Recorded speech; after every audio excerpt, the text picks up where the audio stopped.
आइए हम एक सद शिष्य बने, अर्जुन की तरह शुरुआत से आग्रही ना होकर पूर्ण समर्पण भाव के साथ गुरु के समक्ष प्रस्तुत हों और योगेश्वर भगवान श्री कृष्ण के उस दिग्दर्शन को प्राप्त हों।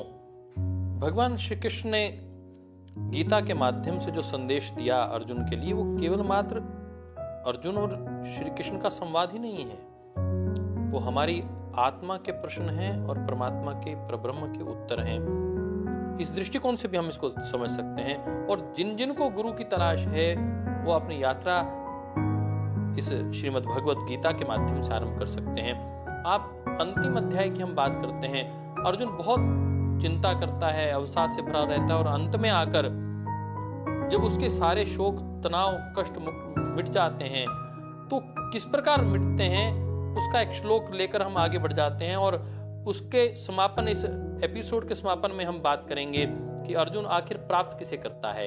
आइए उस सूत्र के साथ हम आगे बढ़ते हैं।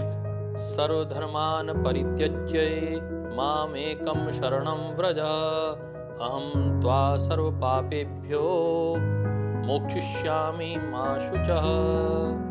गीता के इस 18वें अध्याय के 66वें श्लोक के माध्यम से योगेश्वर भगवान श्री कृष्ण एक गुरु के रूप में अपने शिष्य को ढाढ़स बंधाते हैं। कहते हैं तुझे चिंता करने की आवश्यकता नहीं, सब प्रकार की चिंताएं, सब प्रकार के धर्म, सब प्रकार के बंधन, सब प्रकार के आग्रह मर्यादाओं को छोड़कर तुम मेरी शरण में आ जा और मैं तुझे सब प्रकार के पापों से मुक्त कर दूंगा।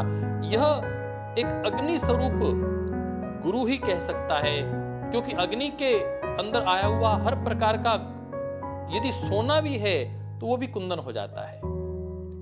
तो गुरु अग्नि स्वरूप हो जाते हैं। कहते हैं कि अब तू मेरे भीतर समाहित हो जा और तेरे सारे जो कष्ट हैं, तेरे सारे दुर्गुण हैं, वो सारे मैं दूर कर दूंगा।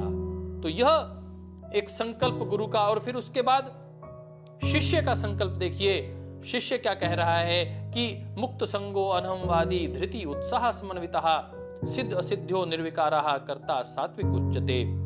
कि मुझे अब सब प्रकार के संग दोष से निवृत्त हो चुका हूं, अहंकार से मुक्त हो चुका हूं और मुझे अब धृति धैर्य प्राप्त हो गया है, उत्साह प्राप्त हो चुका है और मैं समन्वित भाव से दृढ़ इच्छा शक्ति से अब कार्य करने के लिए उत्सुक हूं। अब मैं एक सात्विक कार्यकर्ता बन गया हूं। अब मुझे जो आप कहेंगे मैं उसे करने के लिए तैयार हूं।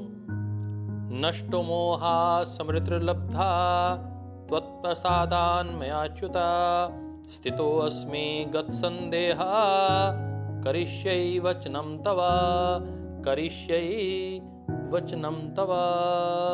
हे अच्युत, अच्युत अर्थात भगवान कृष्ण, मैंने पिछली बार भी कहा था, वह आप पुरुष जो कभी धर्म से डिगा ना हो।